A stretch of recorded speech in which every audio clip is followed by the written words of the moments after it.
Salut à tous et bienvenue pour une nouvelle plongée au cœur d'un sujet captivant.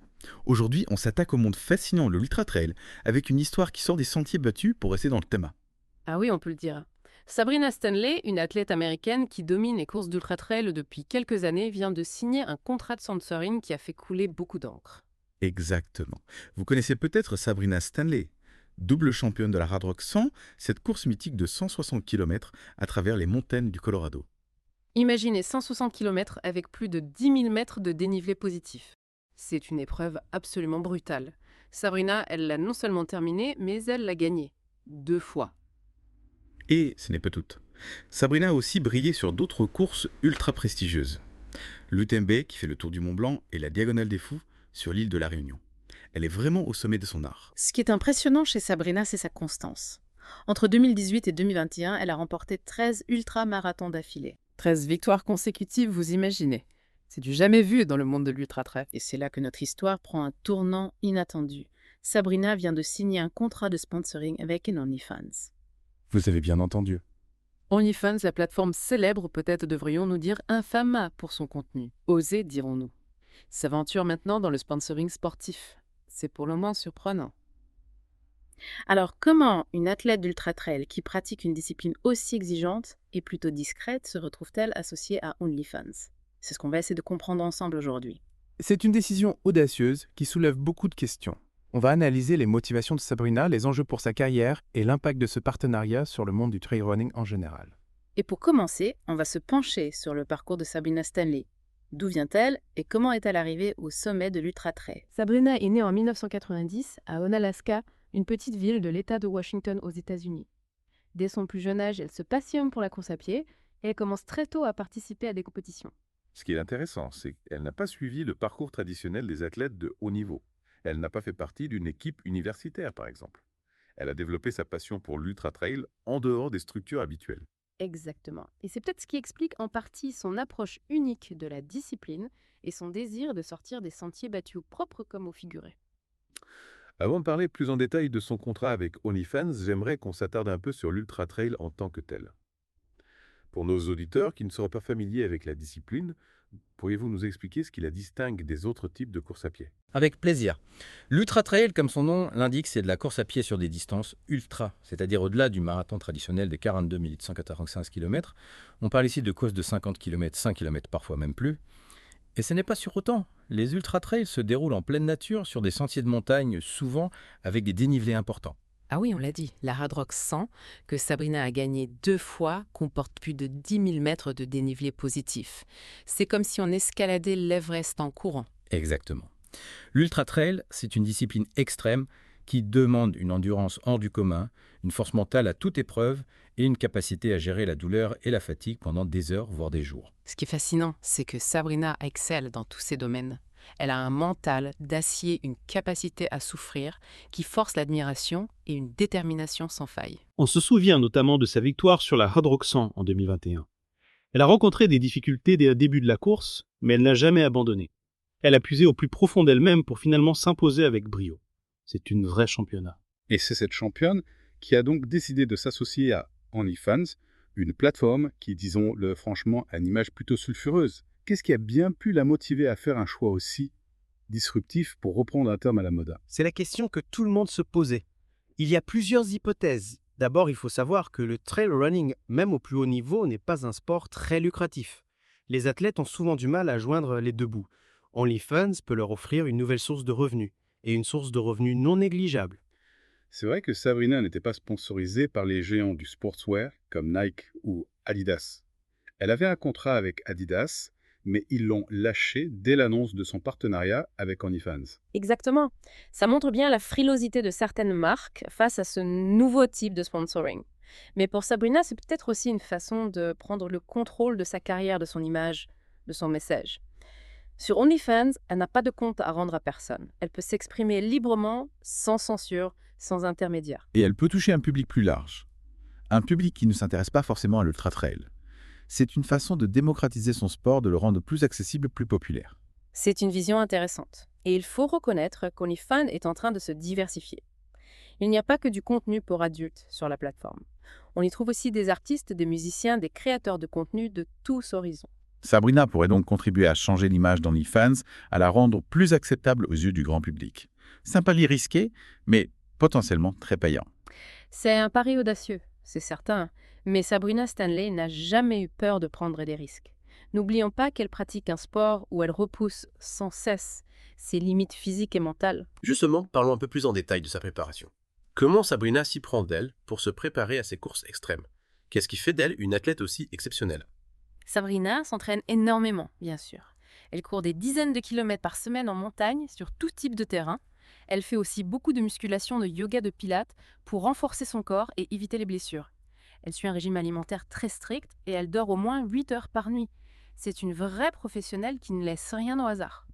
Mais la préparation physique ne fait pas tout. L'ultra trail, c'est aussi une épreuve mentale très exigeante. Comment Sabrina gère-t-elle la douleur, la fatigue ou le doute? Sabrina a développé des stratégies mentales très efficaces. Elle pratique la méditation, la visualisation, la respiration consciente. Elle a aussi un mantra, une phrase qu'elle se répète quand ça devient difficile. Là. Je suis forte, je suis capable, je vais réussir. Et puis, elle a une équipe formidable autour d'elle. Son coach, sa famille, ses amis, qui la soutiennent à chaque étape. C'est important ce soutien de l'entourage. On imagine que la solitude du coureur de fond en pleine nature pendant des heures et des heures peut être difficile à gérer. Absolument. Mais Sabrina a aussi une force intérieure incroyable. Elle a une confiance en elle inébranlable et une détermination à toute épreuve. C'est ce qui lui permet de surmonter les obstacles, de ne jamais abandonner, même quand tout semble perdu. Elle nous montre que tout est possible quand on a la volonté et la discipline. C'est un exemple inspirant pour tous ceux qui cherchent à repousser leurs propres limites dans le sport comme dans la vie. Et c'est d'autant plus inspirant qu'elle le fait en restant elle-même sans se conformer aux stéréotypes. Elle assume sa féminité, sa sensualité, et elle refuse de se laisser enfermer dans une case. En effet, on sent chez elle une volonté de briser les codes, de défier les conventions. C'est peut-être ce qui explique son choix de s'associer à OnlyFans. Elle veut montrer qu'on peut être une athlète de haut niveau, une femme libre qui assume ses choix et son corps. C'est un message fort qui peut choquer certains, mais qui est aussi très libérateur pour beaucoup d'autres. Sabrina nous encourage à être nous-mêmes, sans peur du jugement, sans complexe, sans limite. Elle nous montre qu'il est possible de vivre sa vie pleinement en accord avec ses valeurs et ses désirs. Et ce message, elle le diffuse à travers sa performance sportive, mais aussi à travers son image, son style, son attitude. Elle est une véritable icône pour la nouvelle génération d'athlètes qui cherchent à concilier performance et authenticité. Et elle inspire aussi beaucoup de femmes qui se reconnaissent dans son parcours et dans ses combats. Elle leur montre qu'on peut être forte et féminine, ambitieuse et sensible, déterminée et libre. Alors oui, son partenariat avec OnlyFans peut surprendre, voire choquer. Mais il faut le voir comme une nouvelle étape dans son parcours d'athlète engagé qui utilise sa notoriété pour faire passer un message de liberté et d'émancipation. Et ce message, il est d'autant plus important que l'ultra-trail reste un milieu très masculin. Sabrina Stanley est l'une des rares femmes à s'être imposée au plus haut niveau. Elle ouvre la voie à d'autres femmes, elle leur montre qu'elles ont leur place dans ce monde et qu'elles peuvent aussi briller. D'ailleurs, parlons un peu de sa prochaine course, le Valel Fin del Mundo by UTMB, qui aura lieu en mars 2025 en Patagonie chilienne. C'est une course de 130 km à travers des paysages grandioses, mais aussi très difficiles. C'est une épreuve mythique qui attire les meilleurs ultra-trailers du monde entier. Le parcours est très exigeant avec des dénivelés importants, des passages techniques, des conditions météorologiques souvent extrêmes. Sabrina s'entraîne d'arrache-pied depuis des mois pour se préparer à ce défi. Elle est très motivée et elle a hâte de se mesurer aux meilleurs. Elle a toutes ses chances de briller sur cette course. Elle a le talent, l'expérience, la détermination. Et puis elle a ce petit quelque chose en plus, cette flamme intérieure qui la pousse à se dépasser, à aller toujours plus loin, à ne jamais renoncer à ses rêves. Et c'est ce qui la rend si fascinante. Sabrina Stanley est une athlète hors norme, une championne, qui repousse sans cesse les limites du possible et qui nous inspire à faire de même. Elle nous montre qu'il est possible de vivre sa vie pleinement, avec passion, avec courage, avec authenticité. Et ça, c'est un message qui vaut bien plus que tous les sponsors du monde. Absolument. Alors, avant de conclure cette deuxième partie de notre plongée dans l'univers de Sabrina Stanley, j'aimerais vous poser une question à vous, chers auditeurs. Que pensez-vous de ce choix de s'associer à OnlyFans? Est-ce un choix courageux? Est-ce un choix marketing intelligent? Est-ce un choix qui vous dérangea?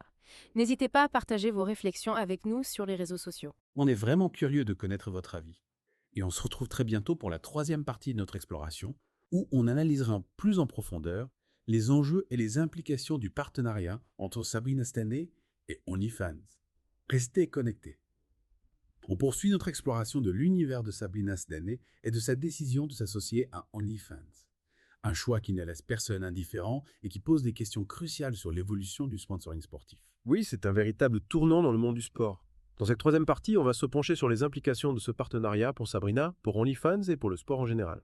Commençons par Sabrina. Quels sont les avantages et les risques pour elle de s'engager avec OnlyFans? Du côté des avantages, il y a bien sûr l'aspect financier. L'ultra-trail n'est pas un sport très lucratif, et Sabrina, malgré son palmarès impressionnant, n'avait pas de contrat mirobolant avec les grandes marques. OnlyFans lui offre une indépendance financière et la possibilité de vivre de sa passion. C'est une réalité que beaucoup d'athlètes de haut niveau rencontrent. Ils consacrent leur vie à leur sport, mais ils n'ont pas toujours les moyens de vivre confortablement. OnlyFans peut être une solution, même si elle est controversée. Au-delà de l'aspect financier, il y a aussi l'aspect contrôle. Sur OnlyFans, Sabrina est maîtresse de son image, de son contenu, de son message. Elle n'a pas à se plier aux exigences des sponsors ou des médias. Elle peut s'exprimer librement sans filtre et créer un lien direct avec ses fans sans intermédiaire. C'est une nouvelle forme de communication plus authentique, plus personnelle. Et qui dit communication plus authentique, dit aussi relation plus forte avec les fans. Sabrina peut utiliser OnlyFans pour partager les coulisses de sa vie d'athlète, ses entraînements, ses voyages, ses réflexions. Elle peut créer une véritable communauté autour de sa passion. C'est un aspect intéressant. On a souvent l'impression que les athlètes de haut niveau sont inaccessibles, qu'il y a un mur entre eux et le public. OnlyFans peut permettre de briser ce mur, de créer une proximité, une intimité. Mais attention, il y a aussi des risques. Le principal, c'est l'atteinte à la réputation. Malgré ses efforts de diversification, OnlyFans reste associé à la pornographie dans l'esprit de beaucoup de gens. Sabrina s'expose à des critiques, à des jugements moraux, voire à des attaques. C'est un risque qu'elle a pris en toute conscience et elle assume son choix. Elle sait qu'elle ne plaira pas à tout le monde, mais elle est prête à en payer le prix pour défendre ses valeurs et sa liberté. Et puis, il y a aussi le risque de perdre des sponsors traditionnels. On l'a vu avec Adidas, qui a rompu son contrat avec Sabrina dès l'annonce de son partenariat avec OnlyFans. Certaines marques ont une image à protéger, et elles ne veulent pas être associées à une plateforme controversée. C'est une réaction compréhensible, même si elle est regrettable. On peut espérer que d'autres marques seront plus ouvertes d'esprit, qu'elles comprendront que Sabrina est une athlète exceptionnelle qui a beaucoup à offrir et qu'OnlyFans n'est qu'un outil de communication parmi d'autres. D'ailleurs, on peut se demander si OnlyFans ne va pas devenir un outil de communication incontournable pour les athlètes dans les années à venir. La plateforme offre une liberté et une indépendance que les sponsors traditionnels ne peuvent pas offrir. C'est une possibilité. Imaginez un monde où les athlètes gèrent eux-mêmes leur carrière, leur image, leurs finances, sans avoir à dépendre des sponsors ou des fédérations. Ce serait une révolution dans le monde du sport. Les athlètes auraient plus de pouvoir, plus d'autonomie, plus de liberté. Et les fans auraient accès à un contenu plus authentique, plus personnel, plus proche de la réalité des athlètes. C'est une perspective excitante, même si elle est encore loin d'être une réalité. Sabrina Stanley est une pionnière. Elle ouvre la voie à une nouvelle génération d'athlètes qui n'ont pas peur de briser les codes, de repousser les limites, de s'affirmer tels qu'ils sont. Et elle nous montre que le sport peut être un vecteur de changement social, un moyen de faire évoluer les mentalités, de lutter contre les stéréotypes, de promouvoir la liberté et le respect de soi. Alors oui, son choix de s'associer à OnlyFans peut surprendre, choquer, interpeller. Mais il ne faut pas le réduire à une simple provocation ou à une opération marketing. C'est un acte fort, un acte engagé qui nous invite à réfléchir sur le rôle du sport, sur l'image des athlètes, sur l'évolution des médias et sur la liberté d'expression. C'est un débat passionnant qui ne fait que commencer et qu'on suivra avec attention. En attendant de voir Sabrina Stanley briller sur le Valhall Fin del Mundo by UTMB, on vous remercie d'avoir plongé avec nous au cœur de cette histoire fascinante. On espère que cette exploration vous a donné matière à réflexion. N'hésitez pas à partager vos impressions avec nous sur les réseaux sociaux. À bientôt pour une nouvelle plongée dans un sujet qui vous captivera.